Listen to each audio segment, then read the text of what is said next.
may namumuong malaking banta sa ating bansa sa kasalukuyan na makakaapekto sa ating fundamental na kalayaan.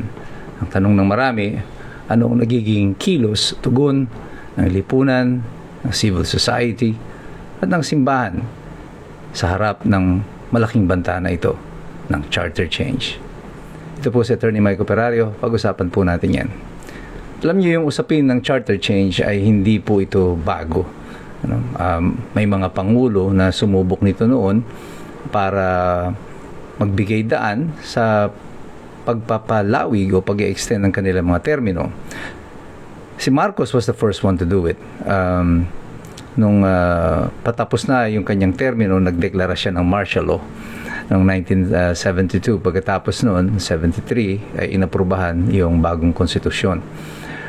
Sa panahon naman ni Cory Aquino, hindi pinag-usapan ng pamahalaan itong charter change kasi kapapalit lang natin ng konstitusyon.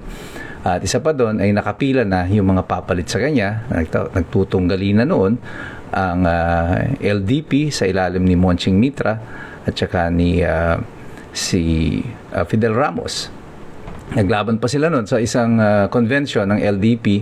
Nung natalo si Ramos, binuo niya yung lakas at eventually siya nga yung nanalo. Sa panahon ni Ramos, nagkaroon ng usapin tungkol dito sa charter change para sa extension ng kanyang termino. Pero agad din itong namatay kasi nga ay bago pa lamang din ang konstitusyon ng panahon na yon. At nagiging masidhi ang oposisyon ng lipunan sa anumang usapin ng pagbabago na muli ng konstitusyon. At yung simbahan ay nagsasalita rin tungkol dito. Pagdating nung panahon ni Erap Estrada, hindi na siya nagkaroon ng pagkakataon to discuss term extension kasi nga after 3 years siya ay natanggal sa pwesto sa pamamagitan ng EDSA 2. Sa panahon ni Gloria Macapagal Arroyo, dito ay umugong yung usapin na muli ng charter change kasi ang gusto nila noon ay mag-shift to parliamentary para maging prime minister na lamang si Gloria Macapagal Arroyo, but she will still be the head of the government. Pero dahil sa dami ng kontrobersiya ang kanyang kinapasukan nung panahon na yon, andyan na yung ZTE deal with the Chinese Communication Company, nagkaroon ng usapin ng bribe kung saan siya ay nakulong. Andyan yung Hello Garci tape, andyan yung mutiny nila Trillanes, at marami mga usapin ng korupsyon. Hindi umusad itong usapin na ito sa charter change. Hanggang dumating po si Pinoy. Kay Pinoy, hindi po pwedeng pag-usapan itong charter change para pa-extend yung kanyang termino. Una, dahil hindi ito consistent sa posisyon ng kanyang nanay, si Cory Aquino. Ikalawa, nakapila na rin ang mga papalit sa kanya at ginugroom na noon ng LP si Mar Rojas bilang papalit kay Pinoy. Kaya kung magkakaroon ng usapin sa charter change, hindi matutuloy si Mar Rojas bilang isang kandidato. Sa panahon ni Digong, yung kanyang mga kaalyado, syempre, yung mga nagsisip-sip kay Digong noon, nilutang yung usapin na yan ng charter change. Pero it was shut down immediately by Rodrigo Duterte. And now comes BBM. Ito, 2023 pa lang, on the first year of their term, ay inilutang na agad nila yung usapin ng charter change. Natatandaan nyo noon itong People's Initiative na kunyari ay pakulo ng mga tao daw ang nag-initiate, pero lumabas na yung pondo pala ay nanggagaling sa House of Representatives. So, ngayon, at the end of his term, or nearing the end of his term, he has less than 2 years remaining. Effectively, para mga 1 year na lang yan. Because next year, halos talagang ala na siya, lame duck president pag hindi nila na-execute itong Constituent Assembly nito. Ito na lang ang tanging pagkakataon para sa kanila na manatili sila sa pwesto. At tignan nyo yung interest involved dito. Ayon dun sa report ni Lito Banayo, ang proposal is that all incumbent congressmen and senators will have an automatic term extension. At pati ang Pangulo, syempre magkakaroon. So, ang nais nila constitute ng Constituent Assembly, bumuo sila o i-convert nila yung Kongreso into a Constituent Assembly para baguhin nila ang konstitusyon para ma-extend ang mga termino nila. Hindi ba't sobrang kakapala naman ang mukha nito na parang wala na silang pakialam sa mga Pilipino, wala kaming pakialam kung may karapatan kayong bumoto, ang mahalaga ma-extend ang term namin. Para saan? Para sa dagdag na maleta, para sa control ng budget. For the last 4 years of this term, we have accumulated or amassed so much debt already, at nag-a-average tayo ng 1.5 trillion pesos na budget deficit. That means every year kulang tayo ng 1.5 trillion pesos. There is no major economic development. There is no major economic reform or policy or legislation na binuo ang Kongreso.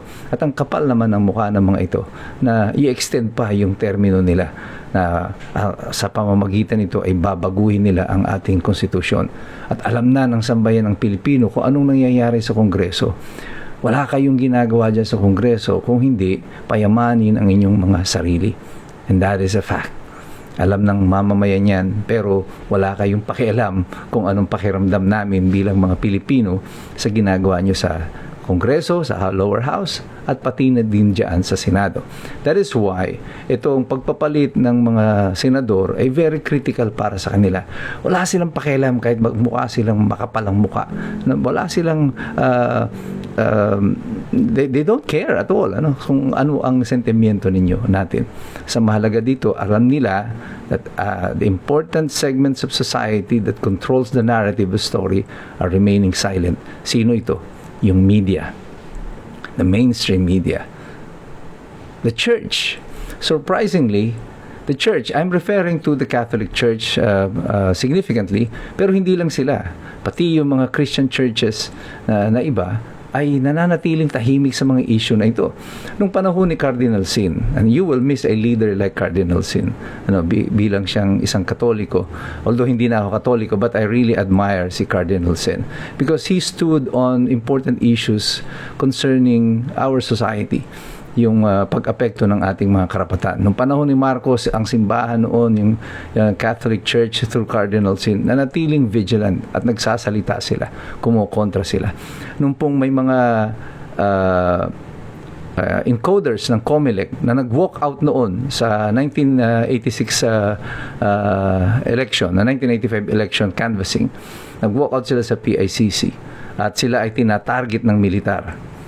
Itinago sila, ikinubli sila ng cathedral, ng Manila Cathedral, yung simbahan na nagkubli sa kanila. Ngayon, may 18 Marines tayo, nagsisiwalat ng totoo. Anong sabi ng civil society? Anong sabi ng simbahan? Si Duterte pa rin ang may kasalanan ng lahat. Lahat ng naratibo, ng opisyal ng simbahang Katolika ay nakatuon sa mga sinasabing war on drugs. Hanggang ngayon, yun pa rin ang pinag-uusapan. Meron na tayong usapin ng katiwalian, tahimik ang simbahan. In fairness to the Catholic Church, hindi naman po Katoliko lang ang tahimik dito. Even many of the Christian churches ay tahimik dito. At tila ba, mas interesado silang batikusin ang mga Duterte, si Rodrigo Duterte na hindi nakaupo, kaysa pag-usapan yung mga pagnanakaw sa kasalukuyan dito sa ating lipunan. At yung katahimikan na yan, I don't think this is an accident. I think this is by design. At alam ng administrasyon na hanggat makukontrol mo ang mga naratibo ng storya sa pamamagitan ng pananahimik ng mga importanteng elemento ng lipunan na dapat ay nagsasalita, makukontrol mo ang naratibo, pag-iisip at ang magiging reaksyon ng lipunan. Kaya isinusulong nila ito sa panahon na ito. It's now or never for them. Pag hindi nabago ang konstitusyon sa ngayon, si Sara Duterte ang presidente sa 2028. Pero tayong lahat, patuloy tayong naririto. Patuloy tayong makikialam, magmamasid, mag-aaral. Kasi alam nating lahat, mahirap makialam ang taong walang alam. God bless you. God bless us all. Mabuhay ang Republika ng Pilipinas.